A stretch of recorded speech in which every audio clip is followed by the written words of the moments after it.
All right, hi everybody. So we're here today for the first of 4 planned focus groups for the Revere Beachmont Fire Station Arts and Culture Concept Plan.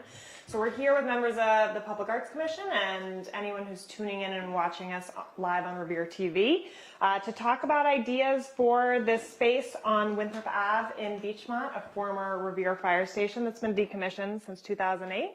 And to talk about potential arts and cultural uses in that space and what the arts community here in Revere sees as needs for art space, cultural space, music, visual art, etc., and what this specific space might be conducive for in that sector. And I'm here with Elle Baker. My name is Hannah Gathman from the Metropolitan Area Planning Council, helping run this project with our partners in the city of Revere. And Elle, if you want to introduce yourself. Elle Baker from the City of Revere Planning Department, Open Space Environmental Planner. And just wanted to say thank you to Hannah and MAPC. The City of Revere was awarded a grant to go through this visioning process so that we have the opportunity to do some community outreach and make sure that everyone has an opportunity to weigh in on what you think would be the best use of this space if we're able to repurpose this building. So as we have gone through this project, which we started a few months back, we've had the opportunity to assemble a working group of 12 people with various backgrounds from across the city. And we've been participating in meetings about every 6 weeks so that we have gone through what does the space look like? What could it be? What are other communities doing that might be of interest to us? What are the gaps in Revere that we could maybe fulfill with this space? So we really want to just take this opportunity to hear feedback from the Public Art Commission, who's present here today, to talk a little bit about what they're hearing from local artists, what they've seen in other spaces that might work. And as we conclude this project, we'll have a list of recommendations for the space, and then we'll embark on the next part of the journey, which will be figuring out how each of those potential uses could be successful and what the recommendations might be in order to transition the facility from what it is today into a different use that would serve the community. So thank you for being here, and if you do have other ideas, feel free to reach out to Hannah. Her email is on the slides, I believe it's on the last slide, or to myself at ebaker@revere.org. And we're happy to hear feedback. If you have any from home and you want to send us an email, we're happy to hear from you. And with that, I'm going to turn it over to Hannah, and you can do an introduction. Great. Thank you to Revere TV, and also thank you to the Revere Society for Cultural and Historic Preservation for allowing us to have our meeting here today. So I will start off with the goals of this evening, as well as a couple housekeeping items for our participants in person here. If we're getting your feedback here in person, there is a consent form that's right in front of you. You'll see it labeled as focus group consent, and the back of it just has a spot for you. It's front and back, and the back of it has a spot for you to sign off on. Also, if you provide your email address, we can make sure to keep, I think I do have all of your emails, but we can keep you in the loop to make sure you hear any more updates about this project specifically. And we'll collect those just to make sure you're okay with us using the feedback that we get this evening compiled into the summary of our community engagement, which will go into that concept plan. And nothing will be attributed to specific people, but just to focus group participants. I do want to do a quick round of introductions after these goals, but as Elle and I kind of already summarized, the goals for this evening are to learn about local artists' thoughts and Arts Commission members' thoughts about space needs, and from those space needs, if there are specific features of a space that we know are needed to make it actually work for any of those artistic disciplines. We want to talk about those, what the gaps are in the area, where people are going now to create or consume arts, and to learn about what are events and programs that are either happening in Revere and you'd like to see expanded, or are not happening in Revere and you'd love to see happen to strengthen the local arts community. So I'd love to do just a quick introduction. I haven't met everyone in the room before, so would love to hear your name, your affiliation with Revere, and what your favorite place close to home where you consume art, and consume art can mean whatever it means to you. Could be visual art, could be music, could be other. And maybe it's in Revere, or maybe if you need to go outside Revere, that's where it is. So again, my name is Hannah. I'm at MAPC. I live in Salem, Mass, so a little bit further up the North Shore. And this is a little bit of a stretch for arts and culture, but I recently discovered the giant upholstery fabric store in Lynn, which has like, oh my goodness. Have you been there, Lindsay? It is, wow, what a gem. So I'm really excited to live so close to it, and I do a lot of fabric arts myself, so what a local gem. And maybe I'll hand it over to Lorraine. So I grew up in Revere and left for about 50 years, and then decided this is the place I wanted to be. So I live on the beach, and my visual experience is every morning I get up and I see the changing landscape and seascape. I love it. And I am never considered myself an artist, but I am a knitter, and I create lots of fabric art, as Brian helped me with. And I am with the, I volunteer with the Trade Commission, Trade and Tourism Commission. I've been doing that, and I still work at Leslie as faculty. Happy to be here. Anything else? I think that's it. What department are you in at Leslie? Education, Graduate School of Education. Wonderful. Welcome, Lorraine. Thank you. Brian? Hi. I'm Brian Harkins. I'm also basically a lifelong resident of Revere. My dad taught school here.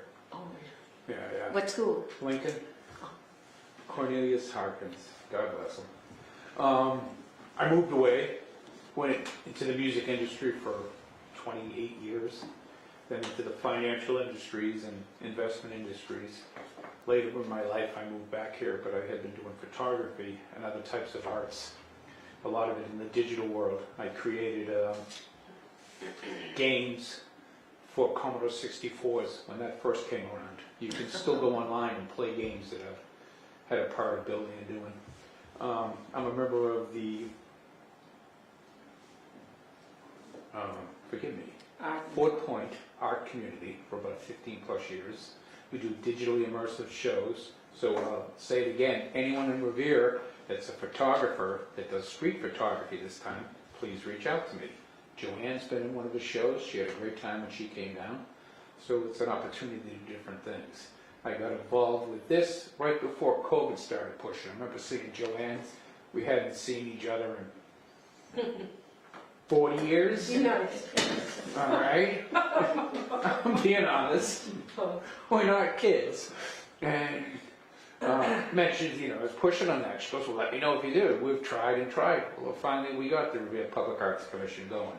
Elle's done a great job pushing on it, getting it going. This is our premier focus right now, besides other art things, but we do need people to come and be part of this to help us do a better job at representing the city of Revere itself.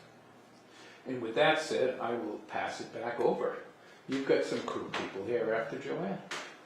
I'm Joanne McKenna. I am the Ward 1 counselor, and this was my pet, and brought it to Elle's attention, and now it's the focus of Beachmont. I taught art for 33 years. I taught art, digital photography, Photoshop, and darkroom photography at Revere High School. And I'm also the commissioner of the Revere Public Arts Commission Committee. So my medium is photography mostly, but I do paint, and calligraphy is a big part of my medium. So still do it, and that's it. Love to see this happen, slowly but slowly. It's happening, but maybe in the future, coming up, it might take a turn, and we might work faster in getting it renovated and up and running. So that's all I can say, but we're working on it. So This is going to happen. oh, it's going to happen, but it's not going to take 5 years. It might take a year. We don't know yet. We'll But find out. it might happen in a year, and it might not happen until 5 years, but it definitely was gonna happen. I would chain myself to that. What happened was, the fire department couldn't keep it up, they don't have any money, so they wanted to sell it. And this is where I came in and said, no way, we lost all our landmarks. So yeah, And this is the oldest fire station in the city, and it's, as you can see, it's got so much character, inside and out. And the historic charm and historic preservation are definitely in the values of this project that the working group, which Councilor McKenna sits on as well, which the working group have identified. So excited to hear folks' ideas for what might be a needed and fruitful use. I do want to have my colleague Lindsay from MAPC introduce herself real quick. Hi, I'm Lindsay Randall. I'm from the MAPC with Hannah. I do live up further up on the North Shore in Ipswich.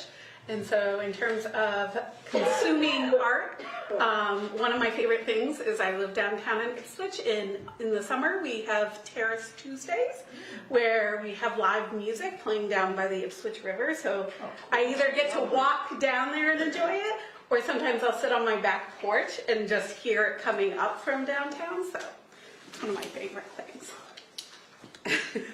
Thanks, Lindsay. This is Somerville, they just did it. All right. Elle, did you want to introduce yourself again, or are you good? Have anything else to add? How do you consume art? How do I consume art? Ooh, that's a good question. I'm always looking for new ways to consume art. She's I the think I don't get creator enough of of it. planning. Create or consume. She's the creator of planning. Yeah, I just, It's an art. right now, I'm focused on trying to bring more art into the community Somerville. as best we can. Just And happened. we're definitely trying to This make is some your headway work? with the Public No. Art Commission. So It's an we're going to idea. get some more advocacy around art as we begin to move forward. And establish from plans to bringing them to fruition. Awesome. Well, I do want to give a brief overview, both for folks in the room and anyone who's tuning in on Revere TV, of this project, where we are now, and what the goals of this concept plan are. I won't bore us all with too much about the Metropolitan Area Planning Council, but we are partnering with the City of Revere to lead this project. We are a state regional planning agency that serves the 101 cities and towns of Greater Boston, including Revere. And as Elle mentioned, MAPC awarded the City of Revere a technical assistance grant for a little bit more than $40,000 to cover the costs of running this project. And the City of Revere is matching with their own in-kind of city staff time and support on this, as well as translation services from the city, so we can reach even more folks. And then a very bare bones example of the work that MAPC does: policy advocacy, which we do with municipalities, and as well as internally within the agency, figuring out legislative goals to advance smart growth throughout the region, as well as creating resources that we share throughout our region that we serve, technical assistance, which this project falls under, and much of our work falls under, as well as group procurement that for cities and towns that fall into our region. We do some bulk procurement, and then we make recommendations and deliverables, and when possible, help with implementation. And the Arts and Culture Department is leading this project, but we're one of many focus areas at MAPC, including housing, land use, transportation, clean energy, and I'm sure I missed quite a few there. And so this project, as some of you may know a little bit more than others, the project is to look at this decommissioned fire station on Winthrop Ave in Beachmont, and establish a vision and values for potential arts and cultural space in there. Like, what are the must-haves, no matter what that use might be? What are the overarching values behind it? Check these assumptions that we have. We've had a lot of exciting conversations in town over the past couple years about this project, which has provided this amazing momentum behind it. So take those ideas out into the wider community and check them with various groups and demographics in Revere to see what what do folks want, what would folks use, what would be the barriers to entry to use a cultural space like that, and confirm what the priorities are so that we have that to kind of back it up. And we would get that community feedback through focus groups like this, individual interviews with folks around town, public forum, as well as digital and print survey tools that we are going to try to distribute far and wide in Revere. And also, as Al mentioned at the beginning, MAPC will be researching and presenting case studies of comparable spaces in the region, in Boston, Metro Boston, and New England, of former city-owned and privately owned, similarly sized spaces that have been used for arts and cultural space, and what those operating models and constraints look like. And then outlining the community's priorities and how they align with recommended uses and sustainable ways to use this specific site. And as Al mentioned, that concept plan, that will then hopefully, that provides a roadmap for the next steps, which will hopefully be something like the city creating an RFP to look for potential operators to then take those ideas and outline how they would fulfill them with a sustainable operating model. Our working group has met twice so far in the fall and meets again next week. One of our last meetings, we talked through assets and challenges of this space. So I did want to make sure we were familiar with these this evening as we're talking about uses.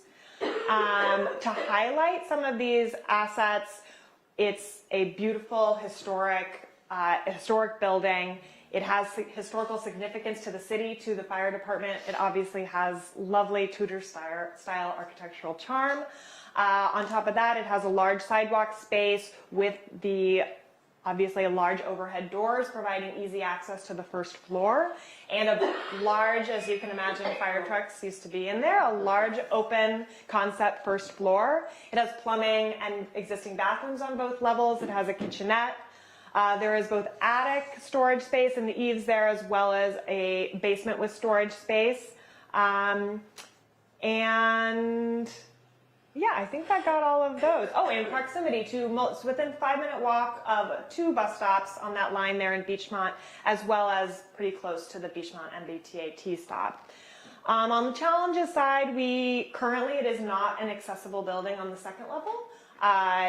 Depending on the level of capital investment, that could be put in, an elevator could be put in, but currently that's not accessible on the second floor. The first floor, obviously with the overhead fire doors, is quite accessible. One of the largest considerations is parking or lack thereof. It is in a residential neighborhood. You can see both edges of residential homes on either side. So there's a driveway and there's potentially space for 2 or 3 spots behind the building. But other than that, there is not a parking lot and there's not public street parking available, as this is on a residential permit street on Winthrop Ave. And then just to consider the residential neighborhood as well, which can be an asset for the folks who live there having a cultural space in their neighborhood, but is also a challenge in that it may construct some limitations in terms of noises or timing of programming, as well as potential parking needs. And we know that the inside has fallen into some disrepair, so it needs to be anything, and to preserve the building, there are some renovation needs. So, for today, I do want to keep those assets and challenges in mind. I also don't want that to mean that we can't talk about things that fall under these questions, which is, what space do we need? What space are we missing? How far are folks going to get to arts and cultural space? But then in the back of our heads, we will need to continue to think, does that make sense here in this space with the certain assets and the certain constraints that it has? And as a side note to that, I do want to note that the City of Revere has other public buildings that are currently and in the near future will be looked at as potentially being redeveloped for community space. So part of this project will be to make sure we're collecting all the feedback we're hearing from focus groups and surveys and interviews. And if there are obvious uses that are priorities in the community, but that may not end up sounding very sustainable or tenable in this space, those will still be collected and presented in the final deliverable of this concept plan so that the city has that as a resource and knows what else came from this engagement process and can keep that in mind as it is in or moves into planning processes with other spaces and buildings in Revere. So I wanted to start out by asking folks what spaces, what venues you guys are going to now to produce or present art. And those are really big terms intentionally, but produce could mean anything from, if you are an artist, where you're, creating your art, developing your art, fabrication, maybe it's dark rooms or studio space, maybe it's rehearsal space, regardless of type of performance art. And then where are you presenting or experiencing art from either the artist side or the consumer side? So selling or buying art, watching or showing or performing art, experiencing art. And so I thought we could start with what spaces like that you know of in Revere and what their advantages are. What's a space in Revere and what's it really good for in terms of producing or experiencing art? Are there any examples that come to mind? It depends what type of format that you're using. Because this is all new to our city. We're behind the ball, honestly, in producing art at a level that we can foresee the community being able to interact and engage with. So it's a starting process. Except that we have the sand sculpture Yes. every year. I mean, it's magnificent, it's international, and everybody can come and see it. Well, exactly. And we do have the art show in September from, is it the cultural or is it Revere Beach Partnership? What's the partnership? What's that? Yeah. So I would say that part of what we have is more event-based Exactly. art versus a consistent venue for it. So And then cultural things get attached to the event-based type things, because we have the Moroccan Day, which is massive. We have things tied into the Latin community down in Shirley Ave. And then we have a place where if you have the right type of format, be it visual, we have one of the most beautiful places in the world, Revere Beach, to create images itself, from landscape to people to anything else you want to imagine. And I've had 4 shows, photography shows, and one was down in Beachmont, in Cummings Park. No, Kimberly Park, I'm sorry, Kimberly Park. I think it's Kimmerle. Kimberly, yeah, Park. And that's in Beachmont? Yeah, and I've also had shows at the beach one, not Beachmont one. One Beach Street, yeah, they have a room, yeah, a room. Is that a residence building? It's a residence building, yeah. And I've also shown in Boston, but I won't, also Winthrop has it's called the clock. Winthrop has it was a school at one time, and they made a gallery out of it. And they show all kinds of artists' work. Yeah, it's a beautiful gallery. So. And they have like dance classes in there too, Yeah, they right? have everything. It's like an arts community center for Winthrop, but they do have a professional gallery of people to show their artwork, photography work. I forgot what it's called. I think it's something clock, big clock. We have a space where I'm a member of with the Port Point Art Community called the Assemblage. It's down in the Seaport, right opposite. Old school people will know the Barking Crab. Younger generation will know the Envoy Rooftop Hotel. It's in the That's Envoy. great. And it's sort of like what I envision, the facility that we're trying to convert in Revere, where it's all types of performances. They do open mic, they do poetry, they do slam poetry, They take and do the traditional gallery, they do sculpture. I'm taking curate digital shows. The last one we had was 87 street photographers from the Boston area, 1,800 images, and projected all across the walls and the glass. So we utilize the space to what works best. We've even rented the space out to individuals to take and do things that will fit into it. And the thing that is, what I find encouraging is, it's in a hotel, the Envoy, and they work within the limits of noise with the hotel itself, so that can be done easily, because I don't see anything outside of a band making loud noises where we would be at with what we're doing. And is the space used for other things besides the Yes, there's been assemblage use? yoga with chocolate done in there in the morning, there's been small art shows, there's been all different types of events. There's been presentations from businesses that wanted, and it's a beautiful space. You're sitting down basically right on the channel, and you see all the sky-rise buildings around you and stuff. And Do you have a sense of the size of that space, Brian? I would say that it could easily accommodate 175 individuals inside of the space. It's probably about 40 foot long by about 30, 35 foot wide, 20 foot ceiling high inside. 2 walls are all glass, so, and it's designed for, taking a bit of people into it. Yeah, now that's called the Clock Tower, and it's run by the Cultural Council, Winter Cultural Council, Clock Tower. And it's Clock Tower Gallery. Are there any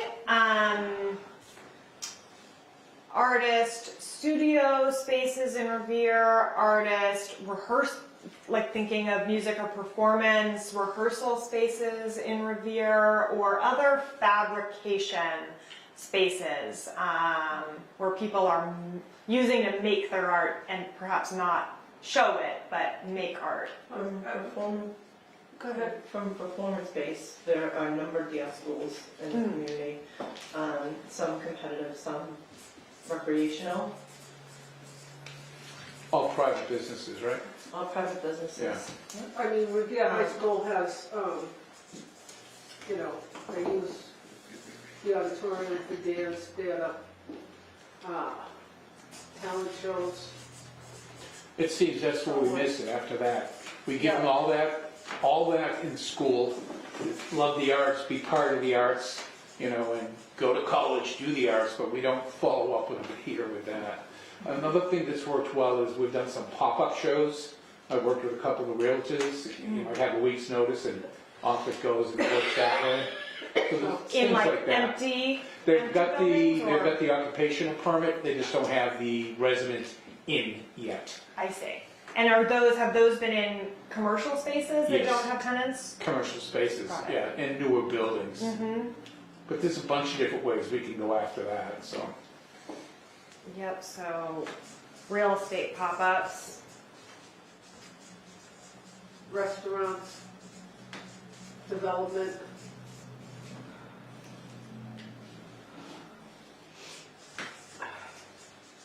I mean, like, for instance, Mission on the Beach has this beautiful, gorgeous foyer. I mean, I'm sure. I've tried since they've opened with Neil, they just don't want to buckle over on that and do it. Okay. What was the name of it?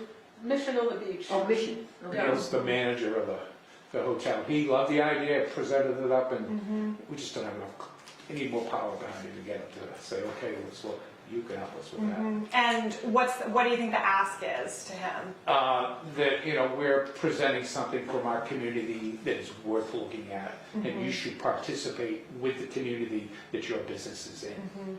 Is really the pitch that I went at that, and it'd be just things that would be entertaining to your guests and bring other individuals into your facility. Yeah. Anywhere else outside Revere, Winthrop? Oh, Lynn, Boston, like Chelsea. I've done Chelsea. projects with digital photography projects with Chelsea.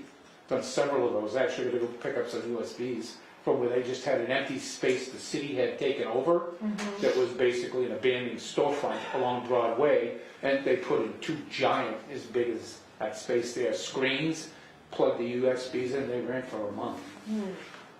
Once a week, they'd go check to make sure they were working.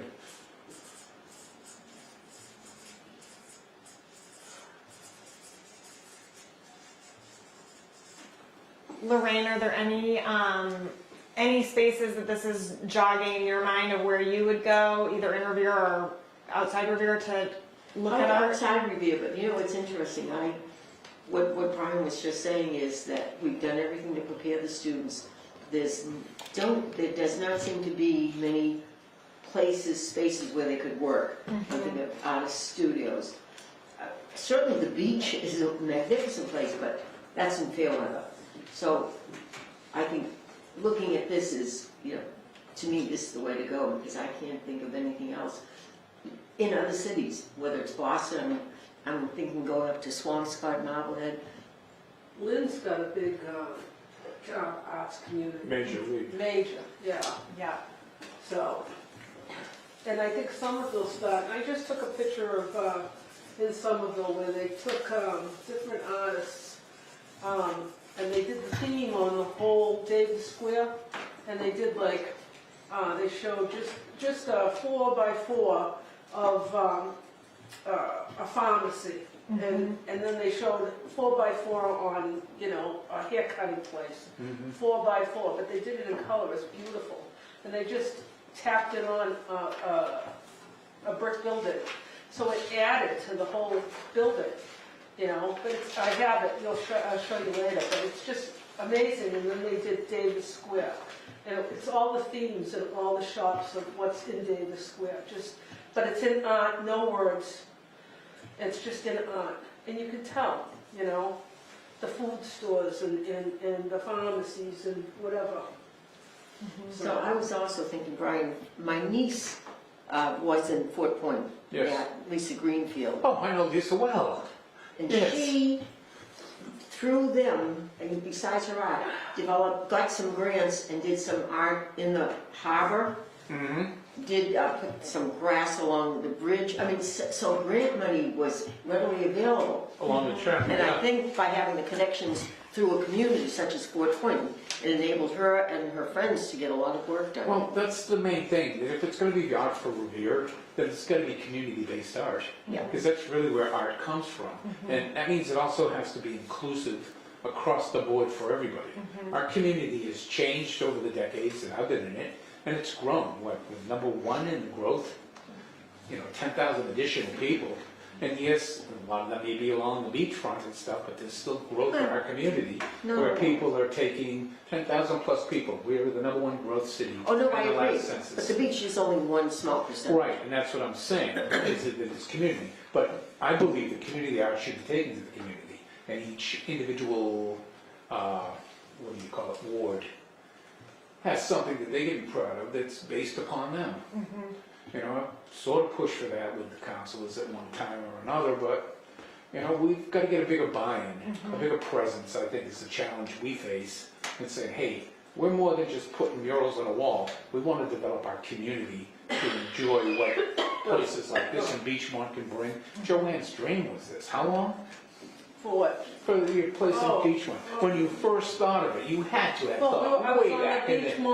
Beachmont Improvement Committee. Right, way back in the It day. was probably about six years ago we talked about this, Yeah. because it's been vacant for around 12 years, 15 years. So, and, you know, you ride by something like this and you see it dwindling, you see it run down, and, you know, there were so many times where we tried to get the fire department to clean it up, but like I said, they didn't have the money. So, this is, you know, no one cared about it, so. The other part of it is, they may not know about it, so they have to make sure they know about it. It's all about education and understanding the value that art brings to your life. And so we have to have an educational plan to help them understand the value of not only the fire station, but every other part of Revere. Sure. I'm going to jump back a little bit with another question. As we're thinking about, you know, it's sounding like, right, we have a lot of events here, and then we have private businesses who, you know, either have or have the capacity to show art. On the other side of it, what artistic practices do you all know of in Revere? I'm hearing some digital, just in here in this room, digital art and photography, some fiber art as well. Sitting on the Public Arts Commission, what's your read on, are there painters in Revere? Are there musicians in Revere? Like, what are the artistic disciplines that you hear from folks who live here? There's across the board. I started the thing Revere Art Community on Facebook. There's 125, 150 people in there. We've got people that are gifted artists in the city of Revere and all different types of things. From people that are performers and do dance and go around the world doing things like that, to the Martelli twins, God bless them. They got stuff in the MFA and they'll have it in Mad Magazine if they could have their way. They're just that wide across the board with, you know, what they want to do. There's a lot of people. And then there's people that we, you know, I mean, they're not popular, but they're great artists. Like, I don't know his name, but he's an artist from another country. He lives in Beachmont. I forgot his name, I'm sorry. And he did the mural for Beachmont. There's a mural as you walk in the residential center. And he's got a couple of murals on the electrical boards. But I forgot his name. Well, that's a classic thing. Last year at the... But he's wonderful. He's wonderful. He's very comical. His work is very comical, but he's just not out there, you know. People are looking for this. Because when we had the event that the Revere Beach does down at, you know, Fine Line and all that, whatever it was, right, I walked around to all 20-some plus booths and asked them, where are you from, what do you do? And I had about 45% of them were from Revere. And they were all, oh, I'd love to have something like that. I'd love to be able to do something like that. And what event was that, Brian? What's the event that the Revere Beach... It's the Revere Beach Partnership Revere Art Festival. Art Festival. Right, which It's is the put fall on... festival. It's Right, it's put on, in I think it's the beach December. committee. Those people put it on. I was on that too. I I was see. in that, but it was so hard to. But again, it's an event. Right. Right? And this is the thing that I think that our community is lacking, is a permanent venue for these types of pop-ups. A Revere Beach Art Community. Necessarily don't need to be pop-ups, they need to be something permanent. So if you want to go buy jewelry from a jewelry maker, you could do that, or soaps, or candles, or pottery, or glasses, or any array of different things, and that's something that we don't really have a lot of. And with so much recent development, especially with the hotel industry in the city, we're going to have a lot more visitors coming to our community, and having something here that represents our community, that really, you know, drives home, what is Revere? Oh, I got this item in Revere. It was handmade by somebody that lives there, that makes it there, and it becomes more meaningful, and it really gets the message across of, you know, what brings a community together. We're a city of creators. We just don't have a place to present our creations. That's what this will help.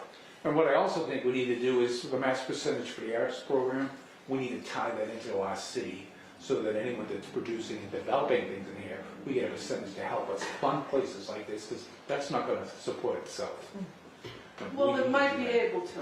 Well, maybe, but we still need to have funding from outside of grants to help us be able to take and be productive as a community with arts, because that's how other places do it, and we should be doing it, plain and simple. So, at least from the folks in this room, do you feel like there's more of a need for production rehearsal space or for presentation space, from what you're hearing? I think in it's the community? both. I think it's both. I mean, the idea I got to put artists on the top floor is because I worked with June Krinsky-Rudder, who was, she was an art teacher, and she had a space in East Boston. She paid $600 or whatever she paid for this tiny little room, and that's where she didn't have any place in her house to work. So she went to this place, she lives in East Boston. She went to this place and she paid $600, and that's where she created her art. And then every so often, they had a gallery, and that's where I came up with the idea. They had a gallery, and they showed all the artwork from the people that worked there. And they didn't have a lot of, there wasn't too many rooms, but they had, they had a gallery where they showed their work, and other people came in and showed their work too. So, I mean, Now, I have a question. Does anybody have any idea of the square footage on the first floor? Yes, What are great you question. talking about? It's about 2,000 square feet on each level. Wow, okay. Yep, so the first floor, I would say that 1,500 of that is an open room, which is the fire truck bay, the 2 bays, one big open space. And then there's a kitchen and a back room. That space includes an addition that was made to the building in the back. So do you think that's about right, Al? 1,500 square feet for the large open space. And that has high ceilings. It has not 100% preserved, but in decent shape, tin tile ceiling, which is pretty neat. And then the second floor is the same footprint, but broken up into more rooms, which was offices and bedrooms when it was in use as a yeah, bedroom. bathroom. And yeah, a bathroom. Bathroom in each floor. There's a bathroom on each floor, yes. Yeah, and the first floor has a kitchen and a bathroom that share a wet wall.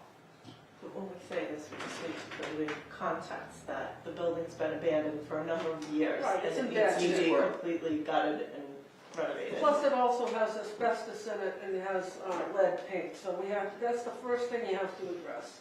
And the city has already done the assessments, the structural and hazardous material assessments, so that has been done. And they're currently developing the abatement plans and pursuing quotes for those for lead and asbestos. So what's a realistic thought about if it's 1,500 square feet?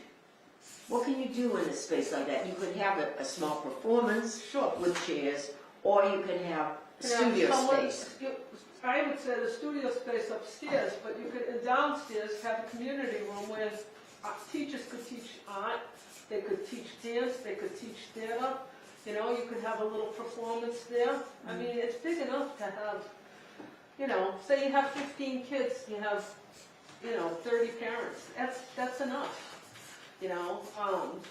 Not too far from there, a long time ago, because I've been in Revere in the same house all my life. Two houses down from there, it used to be a little dance studio.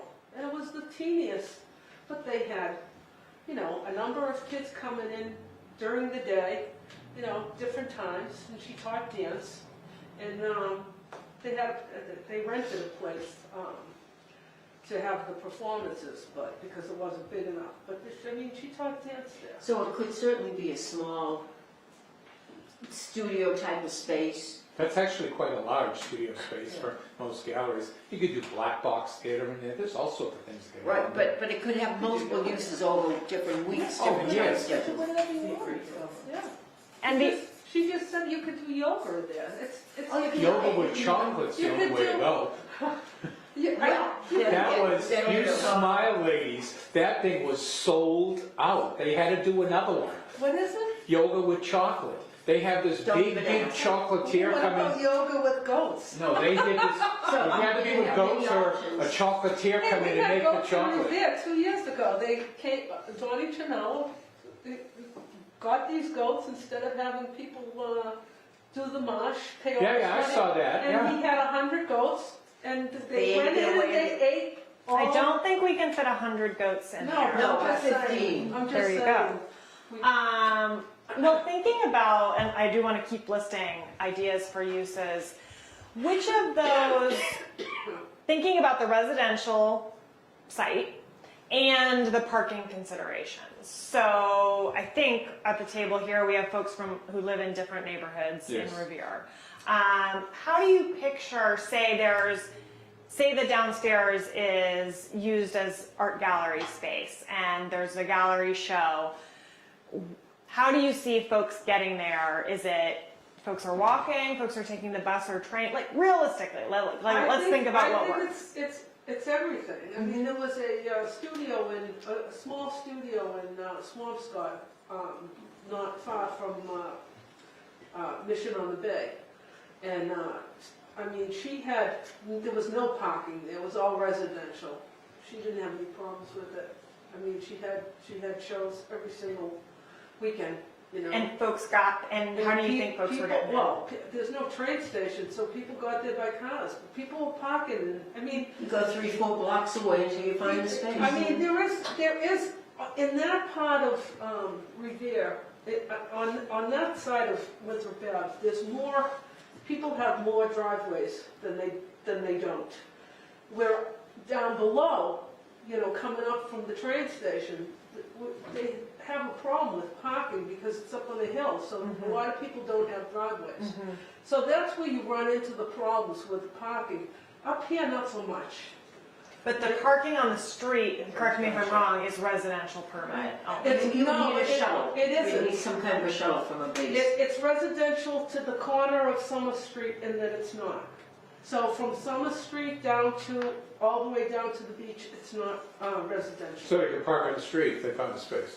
So they can park on the street. Great, and if it's a big event. Half of Winthrop Ave from the station is permit parking, and then the other half is not. Yeah, and if it's a big enough event, as you mentioned, then we could probably work with the city for the parking lot at the school and do a show. Shuttle. Sure, Yeah, that's that's a easy good enough. idea, that's a great idea. It's back and forth, So that, again, is more of an event-based use. right. Sure. So I think we really should also consider more consistent use of the space. So there are 5 or 6 rooms upstairs that are, so one room, I'm just gonna say roughly, is the size of this room. Okay, so that main front room Yeah, Can I ask you a question? is about this size. And in this space, there are 2 side rooms to it. So you enter this room, and then there are 2 side rooms that could also be used. And that could be, as Joanne had mentioned, like a maker space. And that would, you know, could even lend to lessons or something like that. So somebody would be commuting to this space on a regular basis. So you'd be saying, oh, on Tuesday nights I go and I do this thing at this space. And I know how to get there. So you're not like a one-off situation trying to find your way to this particular space. So not to say that there would never be events, there should be, obviously. I mean, if that's a use, but I think we're trying to find like more of a permanent use for the space, a permanent like spot for a type of art. Could be any type of art that we've talked about. Exactly. Could be, you know, pottery, it could be, I mean, we have a lot of dance studios, maybe, you know, we may have enough of those, I don't know, but maybe that's the use. Maybe it's painting, maybe it's watercolors, maybe Or it's all of it. knitting, or maybe it could it's be all of it. a number of these things, or Yeah. maybe, you know, throughout the day in the community space, it's like from 10 to 12, there's knitting, and, you know, like the senior center offers some programming like that, but more like consistent program-based that people can sign on to, that people can rely on, that is a creative outlet for people that Exactly. we are lacking in the I community mean, you right could now. do a I'm sorry, go ahead, I know, I just wanted to finish my thought. You had mentioned how the place has to be gutted. If they're gonna reconfigure the interior, why not design the upstairs for how we want it so that we don't have to be in the confines of, well, this room could be for this. We design what we want up there so that it works for us better. Maybe there needs to be one little larger space and then smaller spaces, like how you were saying, for creating places. Creators that do pottery, they're gonna wanna be able to be near the water.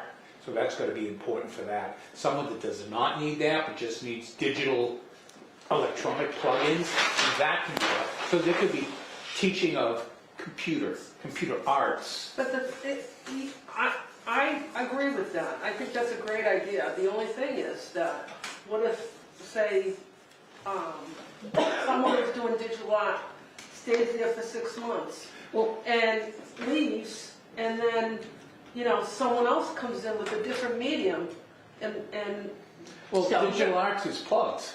Right. yeah. It's Like- plugs. A No, I'm different just medium. saying, I'm just saying. Something to keep in mind again is that the city, the current plan is not that the city would be the operator of this space turning Right. over to short-term leases. Right. So an operator, and one potential way to think about how the space could be configured, because I think that's a great point, Brian, like work has to be done to preserve the building, right? So Exactly. removing drywall, removing some interior walls and changing that configuration is probably not a huge barrier if that work is being done anyway.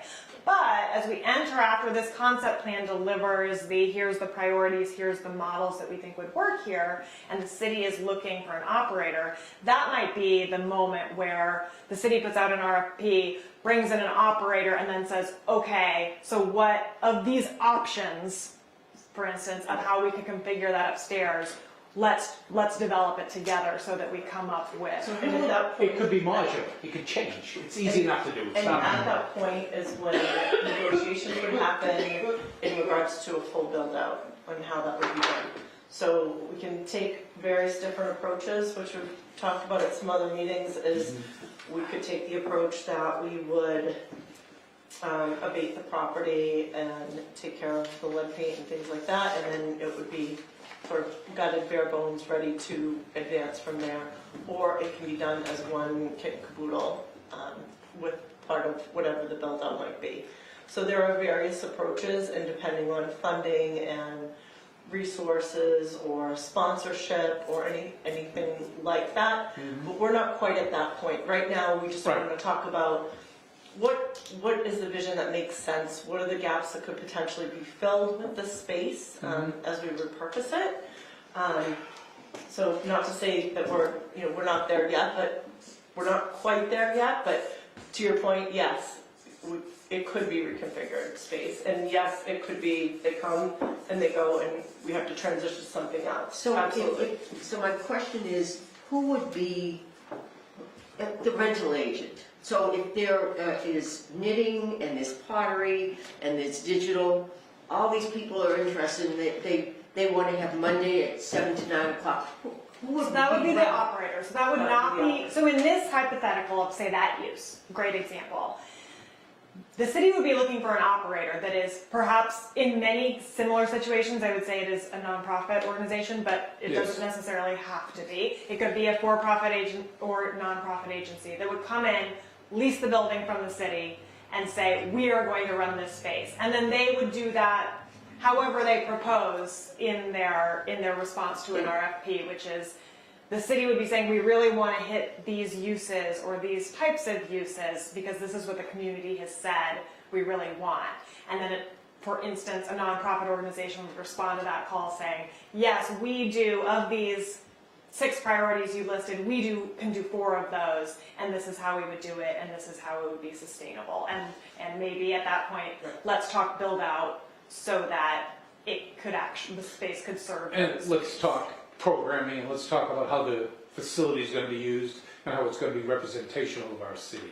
Exactly, right. I think the question I have to ask you is, how do we take and jump from where Elle talked about where we're still new at all this? We've got it all, we've got the potential, we've got a young market, we've got a youthful market, we've got an extremely diverse cultural market in the city of Revere. How do we, from your experiences, present ourselves across to all these different markets, socially, marketing-wise? Where do we need to go with that?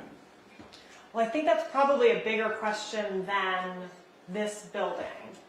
Right, but this building is going to be our Example of how to. our billboard that we're going to hold up and say, this is what we see as our vision, as a community, as people that have lived in this city for a long time, that want to pass this on to the next generation. This is 1900 what? And we're in 2023. We loved it so much, we've saved it. We want our history, we want our culture, we want our new things that are coming, different ways of how people create and perform, from arts and craft to fine art that the Mattellis do, to errand stuff across the world. We want to be encompassing with all that, but our challenge is getting the word out. So when we come to the conclusion at the end of this project, right, and different prioritizations rise to the top from a number of different focus groups. This is one of other focus groups we will also have, along with the working group that's representative of number of different people from across the city with various backgrounds. When we get to the point of these are the recommendations that have risen to the top, the city will then put together either an RFQ, which is, request for qualifications, or an RFP, which is a request for proposals. And we will advertise that and reach out to it's basically a community bid that would reach various people. So if somebody was a nonprofit, they're looking for a place to find a home, they're interested in art, they would be on the lookout for these types of proposals that people are asking for. What's an RFQ? A request for qualifications. So basically saying you're an operator that does this. You have this skill set. You've done it in other places, or you haven't. What have you done? So like, tell us what you do, and then you can take the. So say you get 5 or 6, or you get 8 or 10, or you get 2 or 3. Then you take them, and you have already formed a committee that will review whatever is received, and you have a certain set of criteria that you would say, well, an operator from the city's perspective, and this is just an example, I'm not saying this is how it would go, but you would say they need to have at least 8 to 10 years of experience in this Field, yeah. In order to, and if you don't, then like you're not going to score points for that. So it's consistent, and you're scoring all entities. I just never heard the term the RFQ. I've heard the RFP. So the RFP is one step further because you actually be getting the actual proposal. Like, this is what we actually propose that we would do. Here's our financials. This is all of everything. So sometimes it takes a little bit longer doing the RFQ, but it gives you a different sense of who you are. And it also means that the only people responding to your RFP have already Been qualified. Right, they know they're going to get So where better. do you see us in the process? So we are, the goal of this concept plan is to, again, like test those assumptions. I'm going to go so far as to remind us. Is to establish a vision for what we want to see in this building.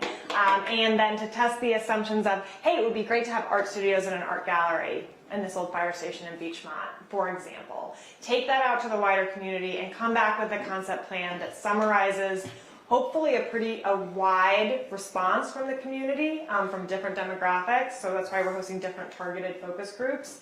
And of what the needs are. Then also from MAPC, from the planning agency's side, making recommendations of what models could exist sustainably in this building, knowing the assets and challenges we talked about. And also bringing the case studies of comparable spaces and how they are operated. And taking all of that to say, if we were making an RFQ, RFP, this is what we think the respondents should be able to check off, is that they can fill these uses that are important that we've heard from the city, from the community engagement, and that they fit within these parameters of the challenges and the advantages of this space. So where we are in the process is we're launching the community engagement with these focus groups. We'll be doing a public meeting, the survey tools that hope to go far and wide throughout Revere to collect that. We're also starting the case study research on the agency side. So that will all come into a concept plan by June is the timeline. And then the hope is that with that as a roadmap, and Elle mentioned you would have a rubric of sorts with an RFQ, RFP, that this concept plan delivered in June would offer the roadmap and outline of how an RFQ, RFP could be built. This is what we're looking for. And the value of that really is when you get so far as to build that and release an RFQ, RFP, it won't anymore be based on, well, we've had really good conversations and people are excited about it. It's more fleshed out with more data behind it so that you can feel more secure and know we've heard from people in an organized and synthesized way, and this is what they've said. So does that answer your question of where we are now, Lorraine? Yeah. I know that we're running toward our time of 7:15. I also wanted to say, Brian, to answer your question of how do we get there? Like, right, that's where we're here right now. And as you mentioned, the Public Arts Commission, through the work of the folks in this room, is a relatively new body, but that's one of the things you do, right? To be able to build toward that, platform, and to have that platform to make sure people know about you and people are hearing about you. You also have a local cultural council in Revere that disperses funding from the Mass Cultural Council, so that's, I think, another piece of that puzzle. And then, I mean, I'm speaking outside of this project scope right now. Also, going through a cultural planning process is something that a lot of communities do to strengthen the partnerships. We see cultural planning and MAPC as kind of a triangle of partnerships, place, what makes like cultural place in the city. Placement is so important. Exactly, place, partnerships, and policy, Well, and it's the how three those legs of the three table, work exactly. together to create a cultural district or cultural planning process in a community. So I think, you're doing the things. I also did want to mention at this group tonight that, which we were talking about earlier, the city of Revere was just accepted into the 2023 cohort that MAPC is running in conjunction with New England Foundation for the Arts and Forecast Public Art, called Making It Public, and that is a training program for municipalities that is attached to a $15,000 grant to create a temporary public art project in town. And so Revere is part of the 2023 cohort and will be receiving those grant funds associated with it this summer. That's another thing you can do as a community. So that Elle's department is carrying the torch, participating in that program. So just another piece of the puzzle. And as I mentioned at the top of the meeting, there are other spaces in town, and I'm not trying to like shove off all of this to other projects, but keeping in mind that we know we all have bandwidth, and the PAC only has a certain bandwidth, but that there are other project and other planning processes in town that Elle, as being the liaison to the commission, can certainly make sure to keep the PAC apprised of that could have potential overlap in terms of use. Joint effort, of course. It sounds like we need to actually do a cultural assessment. When I got Jeff Turkle and Jesse, the state reps, to get the information on who makes what in our districts and what's spent on it and things like that, there was quite a bit of dollars in individuals. We need to go back through that, mine it, and reach out to individuals rather than say, come look at us. We need to knock on some doors and some telephones and say, hey, this is what we want to do, come be part of it. So I was thinking about just doing a comparison. The Fort Point Channel, how long, the Fort Point Association, how long has that been in existence? 40 plus years. They're the largest and oldest. And how many members do you have? There's probably about 400 or 500 actual physical living in Fort Point, and close to 2,000 individuals that are members, that are associate members. Okay, so Boston has about 800,000 population, Revere has 55,000.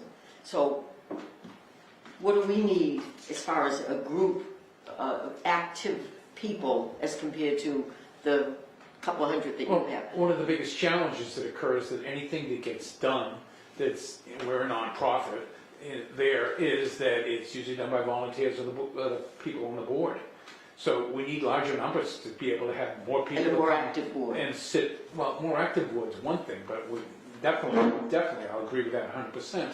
But we need more numbers for people to want to participate. Yes. We need to bring this to the communities and get them to buy in on. And hopefully a planning process like this is one tool in that toolkit in terms of spreading awareness and getting people to engage, whether it's a survey or at an event, etc. In the interest of time, I did want to, sorry, that orange is a little tricky to see. The website on here, it's a little longer than I would have liked it to be, but mapc.org/resource-library/Revere will take you to the project page for the Beachmont Arts and Culture Concept Plan. It's all in the PDF. It is, yes. There's a place to sign up for email updates on this project specifically. It also has my contact information there. Everything is there in that place. When we have a survey released, the links to the survey will be there. And Elle, I apologize, I didn't include the link because because we don't have an active survey right now, but revere.org/engage is the City of Revere's engagement website. When we have a survey that's live, it will also be posted there. So both agency and city will be promoting those. And then we do have, in terms of our next steps, we're hosting focus groups for Revere seniors, Beachmont residents, and the Beachmont Improvement Committee, Arabic speakers in Revere, and young professionals in Revere. So those are upcoming in February to mid-March. Are there more of that in the future? So we are scoped for 4 focus groups. We are also planning a public meeting after those focus groups conclude, so we don't have a date set for that yet. And then the survey, which we hope to have released for a few weeks, is a big tool we want to use. And I did want to take even just a couple minutes tonight if you have any ideas in terms of ways to get a survey in front of people, and that could be the electronic link to take it online, and it could also be via a paper survey. And we are planning to, with the city's help, translate that survey into Spanish and Arabic.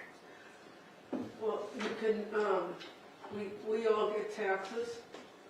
You can put it in the taxes. If you want to work with Revere, you can put the survey in the taxes, or you can put it. Did you say taxes? Yeah, the taxes. But that's only for ownership.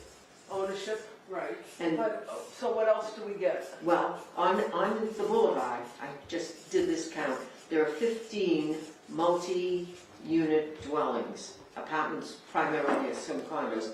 On Ocean Ave, there are 16. Now, I'm not talking about 2 or 4, but larger. Yeah, the big building. So there's 31 buildings that we could try to get into and get the information in. You can't stuff mailboxes, but you certainly can get them into a lobby or something so that people know that there's a survey. Well, a way to attack that Could would put be, on Facebook, on the website, and the city website.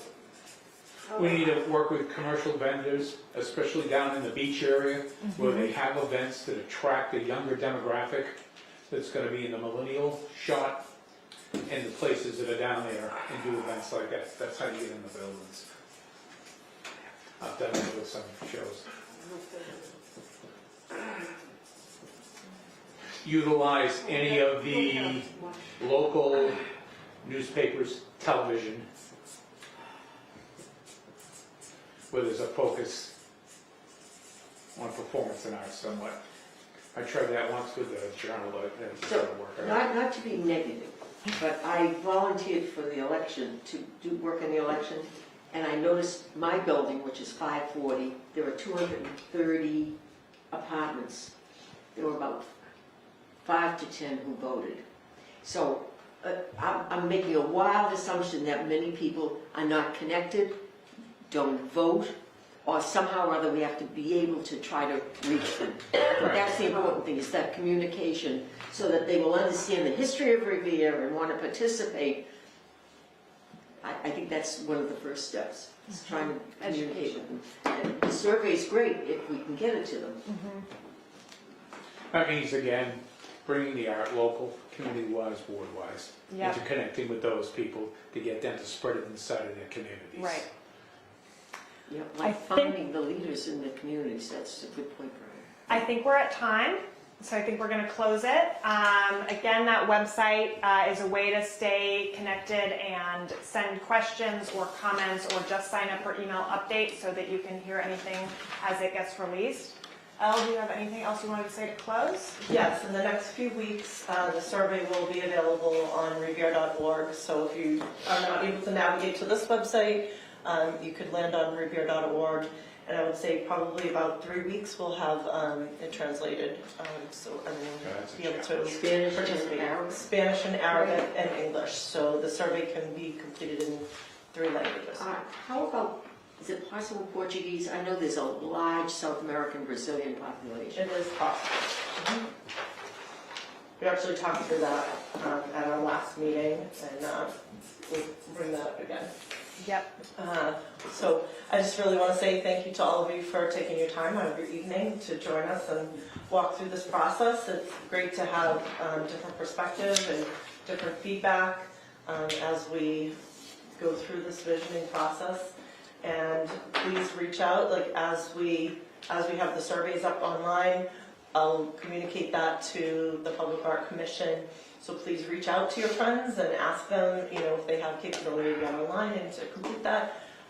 That would be that's a big help, because we all need to utilize our own networks in order to get more people to participate, just like you mentioned. If people don't know about it, they can't. Right, and the more that they know about it, the more they will And possibly we need- participate. And we need to rely on the folks like yourselves that come to the focus groups that are in the know to spread the word to the people that are not aware of How this about one more opportunity. question? In the future, are there other potential buildings like the fire station that might come under the same umbrella where we want to save it? Yes, the McKinley School is currently under Yes. a visioning process, and that will be starting off again, I believe, in the spring. So yeah, I would say to also check Revere.org will have the information about the planning process for the McKinley School, which is a much different space in terms of All right, kind of everything. so Keep an eye on that. The I whole returned to Revere and I went up the hill to see the Liberty School where I went to elementary. It's now housing. It was broke my heart. I spent 6 years there, and I wonder about the process for determining whether it was it was a beautiful building. It was worth saving or not. Well, stay engaged, everyone. Stay tuned. Yeah. Well, going forward now, we know that we have to keep our landmarks. Absolutely. It's the Yes. history that you want to Yes. pass on. Yes, so now going forward. Good. All right. Thank you, everyone. Thank you. Thank you. You're on here. And Lorraine and Brian, if I could grab